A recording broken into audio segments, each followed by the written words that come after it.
Hi friends, అందరికీ early morning good morning friends.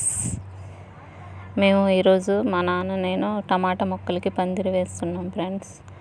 ఈ పందిరి వేస్తేనే మంచి కాపు వస్తుందన్నమాట. పందిరి వేయకుండా అవి టమాటా కాయలు కాసినప్పుడు మొక్క వంగిపోతుంది కదా, అది నేలకి ఒరిగిపోయినప్పుడు పండు వచ్చినా కాయ వచ్చినా కూడా కుళ్ళిపోతుందన్నమాట కింద అట్లానే ఉంటే.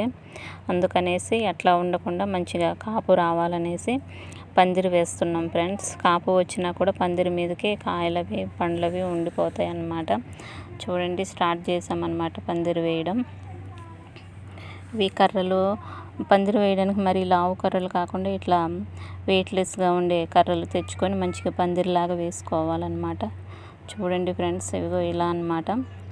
మొక్కలకి కొంచెం గ్యాప్ ఉంచేసి అంటే అవి మొక్కలు ఎదుగుతుంటాయి, చక్కగా కాపు కూడా వస్తుందన్నమాట. ఈ విధంగా పందిరి వేసుకోవాలి ఫ్రెండ్స్ టమాటా మొక్కలకి.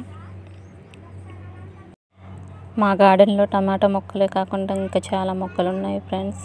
మనం ఇలా సొంతంగా మనకు కావాల్సిన కూరగాయల మొక్కలు ఇలా వేసుకుంటే కెమికల్స్ ఏమీ లేకుండా మనం మంచి ఆహారం తిన్నట్టు ఉంటుంది కదా ఫ్రెండ్స్.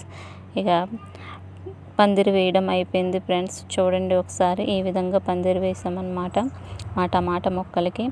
మేము ఆకుకూరలు కూడా వేసామన్నమాట.